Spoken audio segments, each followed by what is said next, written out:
Hello and welcome to another edition of Door County Today. I'm your host, Paul Renier of Door County Nature and Travel. With its quickly changing weather patterns, March in Door County can either be a lion or a lamb. In fact, it can be a great month for snowmobiling, which is why we'll explore this popular winter sport. Snowmobilers will tell you that the county offers special attractions on a sled, mainly the beauty of the natural landscape. Did you miss Fish Creek's Winter Festival this past February? Fear not, this edition of Door County Today presents a recap of the annual event's highlights, including the bizarre human foosball. Now let's start this month's show with a visit to the studio of Sister Bay ceramic artist Stephanie Evans.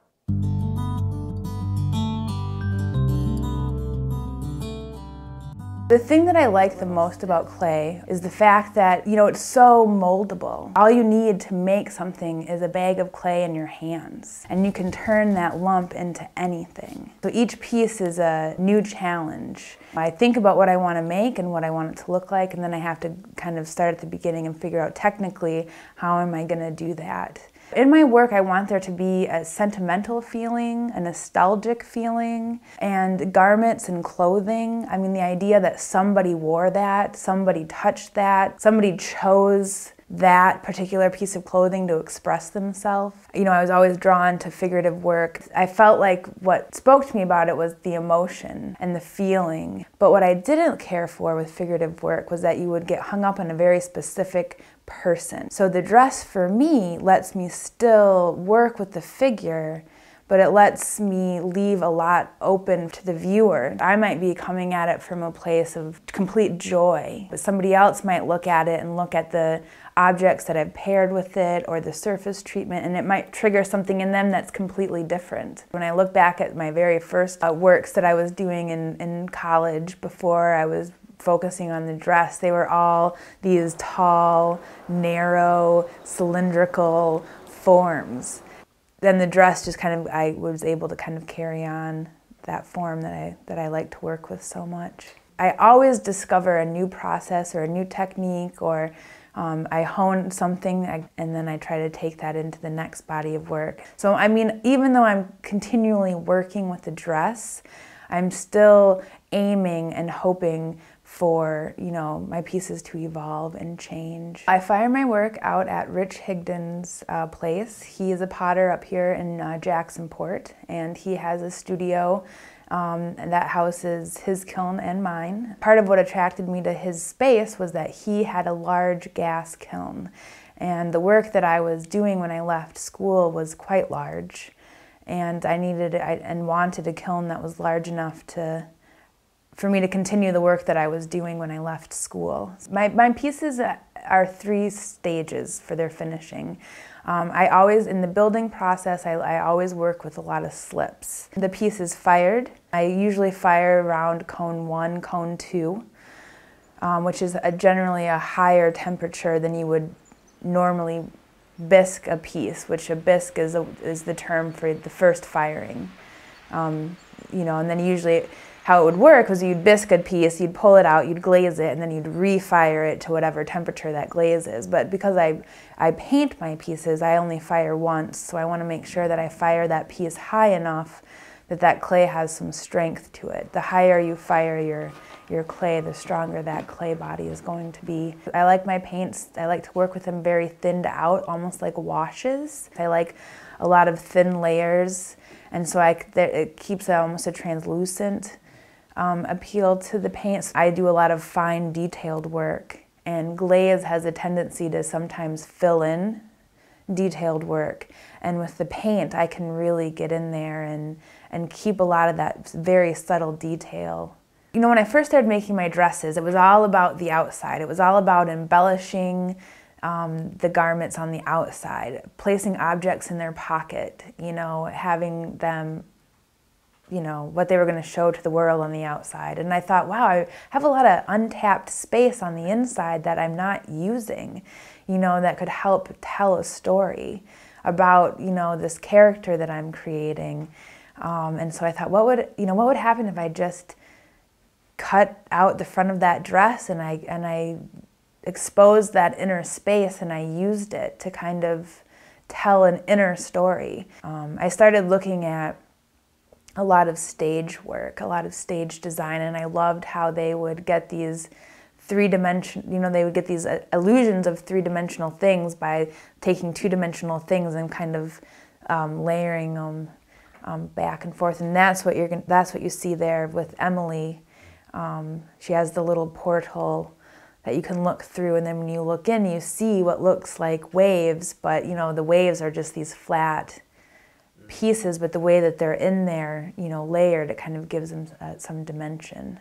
As a young artist, one of the things that were so appealing to me in staying in Door County, it's so wonderful up here, the community that Door County artists have and how helpful they are to emerging artists and younger artists that are possibly a little less established. The environment up here is so nurturing and friendly and supportive.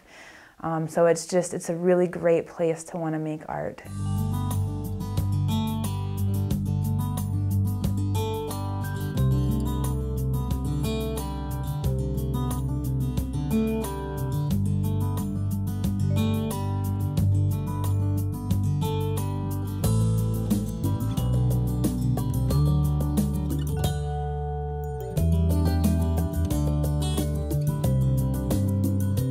About 250 miles of snowmobile trails in Door County, most of which are state-funded trails, as well as there are some club trails that are maintained and funded all by the clubs. We're actually a pretty quiet, because our winters are so sporadic as far as the amount of snow, because we've got water on both sides of the peninsula.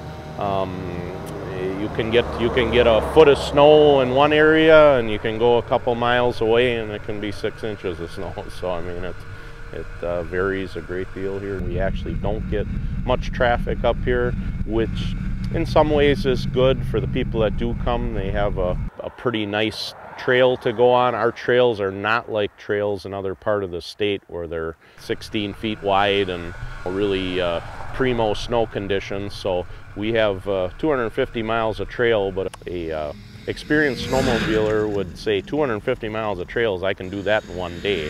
Well, you can't do that in Door County because of the way our trails are laid out, the way they go through the woods and narrow trails. You can't do 250 miles in our county probably in a week. Pretty much the old mentality of the good old drinking snowmobilers, that's gone. I mean, it's really a family sport now. I mean, just about all the members in my club have kids, and it's definitely changed in the last probably 15, 20 years. And we have a lot of people that have second homes up here, and a lot of them come up here and they got snowmobiles in their garages and pull them out and go for a ride in the weekend. In Wisconsin, it's all volunteer clubs that maintain the trails. Some real large clubs will contract groom, so they will hire out to have somebody groom their trails, but they have to be a big club and making lots of money from fundraising and stuff to afford that. We have 7 clubs in Door County, all of which have anywhere from 25 members to 100 and some. They all have, say, somewhere in the 30 to 50 miles of trails. They each have their own machine.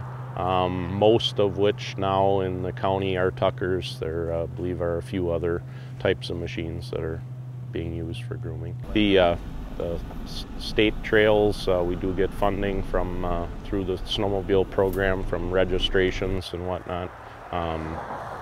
It's not enough to cover everything, so we do have to do fundraising throughout the years to help raise enough money to pay for the fuel and signs and everything that goes into keeping the club going. This is Terra Tucker. They're made in Oregon, used quite often throughout the state and other states for trail grooming operations. Takes me about 13 hours on a good night if it isn't too heavy a snow and I'm not pulling too hard, or if it's not too rough. But yeah, typically about 13 hours. I start at 6 o'clock usually in the evening on a weekday and go until 3 o'clock in the morning or so. Yes, I'm married and I've got a 5-year-old, but and once in a while they come along with me, so they usually end up snoring halfway through the trip, but keep plugging away. I am pretty much the only one that drives. I've been grooming for about 15 years. I had two other machines prior to this one, but yep, I'm pretty much the guy. Once in a while I get a fill-in that'll go out, but it takes a lot of experience to run, and if you're inexperienced, it takes a long time. It would take you probably twice as long to groom the trails, so, because otherwise you'll come back with a destroyed machine. We have the county set up in quadrants, and we can open and close individual quadrants, and that's all on the Parks Department's website for people to check, and so they know where they can ride and where they can't. I think a lot of it depends on where the snow is in Wisconsin. A lot of years we don't have snow in southern Wisconsin, so people will come up to Door County. It's a little shorter trip than going all the way up north. I don't think we probably get a lot of people coming from up northern Wisconsin coming over here because they've got the primo trails for fast riding conditions. But no, these are slower trails, but they're beautiful trails. I would have to say from riding all over the state, I would have to say our trails have some of the most scenic beauty of anywhere I've been. So that makes the difference. But they're missing something if they don't come here and see the scenery.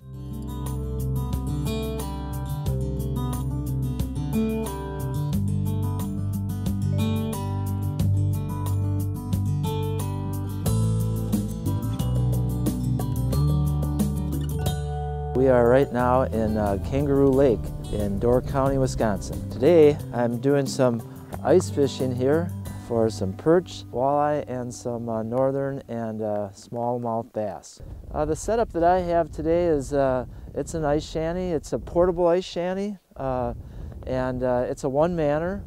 It folds up very easily to get in and out. That's why I like it. You'll see some similar to this, only larger on the lake, and those are full-time shanties, and there's quite a few that show up on the lake here throughout winter. What I have set up is my tip-ups over on the left-hand side here, and then inside my ice shanty I'll be doing some jigging to try for some of those perch that I haven't gotten yet. I think it's almost about 10 degrees right now. Starting over this morning it was about 6. I'll show you the thickness of the ice. That's how thick the ice is. Oh, this is funny. This is like 14 inches of ice right now. This is the type of tip-up that is pretty common as far as the type that I'm using today. So I have to come out to here, and then I'm roughly around here for our ice, and then I bring it in. Here's where our minnow will end up. So I just get the hook on, and I'm ready to go and get a minnow on. So I get it right in the back here. You don't want to hurt the neck, but in the back it's fine, and it's flopping around. So I let him get down past the ice. Keep that ice from freezing around my tip-up, I use one of these, and that actually keeps that hole nice and clear. Because of how cold it is today, it would probably freeze quite a bit around that tip-up, so I would have to be in and out quite often to clear it. This way I can let it sit a lot longer, not worry about it, check it just to check the minnows, but by then my ice is still pretty solid. Now what you do is you do a lot of wading, and the best thing is at least you're outside. Well, what I have set up in the ice shanty, what I use is a jig. This particular one a friend made for me, and it's just let's see if I can get it to move around a little bit here. If you see it down there, there's my waxworm is moving, and that color on there activates on the fish besides. So there's different varieties. You can have little fuzzy things that shoot on there. You can have little other pieces. This just wraps around like you're seeing there, that color, and with the waxworm, that's what's actually activating the fish. And what I'll do is I'll leave my jigging pole. I'll try that for maybe a half hour, 40 minutes, and then I'll go to my next one, which will be a different color, different type of make. But I always use the waxworms. They seem once again to do the trick. I would sit at this spot probably for maybe a couple hours, and if it really just is just that down, then I'll start moving some of my tip-ups, just different spots, and then I'll maybe move further to the north over here. That's another spot I like to hit. Well, we're gonna check the tip-up. Yep, have a little bit of ice. That's staying nice and clear. Now we'll check our minnow. And he seems active. Here he is, flipping around. Yep, he's a lively one. Get him back in as quick as you can. You don't want him too much in that cold, as he won't make it. Get the tip up back to where it's supposed to be. Get it, cover it. There. We're in good shape.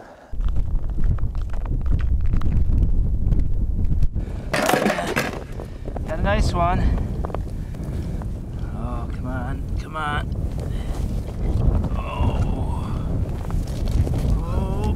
Fish on. Oh, he's there. He's a dandy.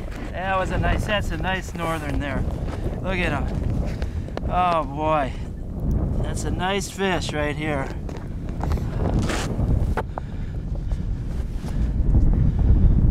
There's a nice fish.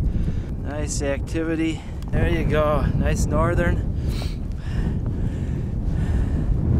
He's a fighter. 26 inches. 26. So I would say he's weight. I'd say he's about 3 pounds, maybe 2.5, 3. So not too bad. You're a hardy fisherman, Bill. Well, I wanted to get those fish for you. Makes it all worthwhile when you actually get it, doesn't it? Yeah, well, it's a lot of fun, that's for sure, but especially when you're looking for it this way, I wanted to make sure you just get some fish.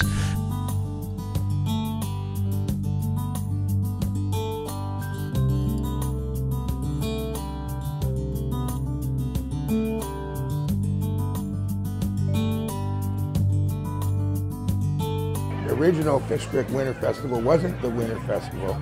It was called the Fish Creek Winter Games. A group of people came up with the idea of the Fish Creek Winter Games with as dumb a games and goofy games as we could come up with. Some of the games we started with, and we still have them today, were the minnow races, the toilet seat toss, the bike toss, where you get an old bike and see how far someone can throw it. Over the years, many different games have come and gone. Right now, the hottest game and the biggest thing we have going is human foosball. We build a foosball court on the ice like a foosball table. We string cables across the court. People have to hold on to PCB pipes. They all have to face the opponent's goal. There's 6 people on a team and they play with a volleyball. And they can only go sideways. They can't go backward and forward. They have to always keep both hands on the PCB pipe, which is on a cable running across the court. And it's hilarious. And we got the idea from a website in Canada. Apparently human foosball is fairly big in Canada and the upper New York State region. Then we have our Winter Festival parade on Saturday morning. We still have the snowshoe dancing. The snowshoe dancing is hilarious. Some people wear costumes, some people don't. You just put the music on. We have a disc jockey down at the tent. Over the years, we've had to go to nonprofit organizations to give us enough help to do everything. The local Snowmobile Club does the food. The Sevastopol Pioneer Booster Club. They come and do all sorts of games. They have a game called the Wheel of Meat. Don't ask me what it is. I think it came from a radio show in Sturgeon Bay. Funny, goofy games. We have prizes for the kids. Hey, Jillian, what did you like best about Winter Festival? Find my whaley. Finding a whaley? Excellent. What's your name? Playing the beanbag game. Playing the beanbag game. What's your name, buddy? Gavin.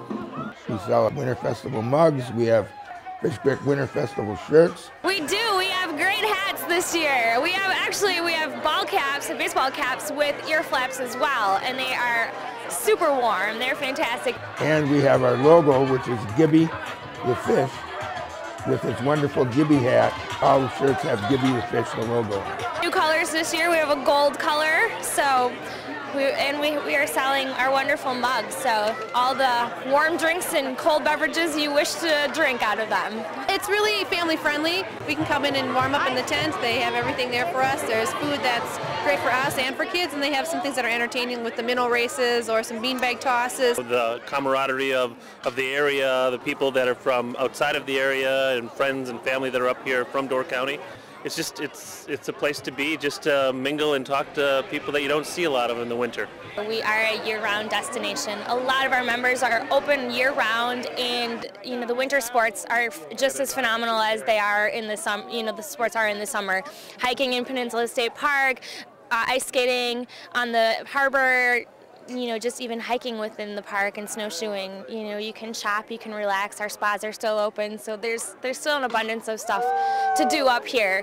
You can get away from the grind. You add to it what we have right now with this beautiful snow that came, and that's the draw right here. You look around, you see everybody that's being a part of this. One year, about 16 years ago, it was about 40 degrees below zero on the ice with the wind blowing. I and my friend Wheels always did the ice bowling. Someone decided to throw a ball quicker than we had the pins done, so both bowling balls hit each other on one alley. The bowling balls cracked in half. That's how cold it was. We've never canceled a winter festival. Even though it's been that cold or that warm or that windy, there's been times when people had to stay all night long and sleep in their truck because we had so much snow, they had to watch the tent so the tent didn't collapse. So there's all kinds of stories on weather related, but we're pretty hardy bunch in Fish Creek, and all of our volunteers are hardy enough that we've never had to cancel our Winter Festival. I think the best reason to come to Winterfest for anyone thinking about it is because you won't go anywhere else and find anything so goofy and so small townish as you will our Winter Festival. It's just a wonderful small town Winter Festival that happens no matter what the weather is. Warm, cold, 80-mile-an-hour winds, it'll always go on.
Thanks for joining us today.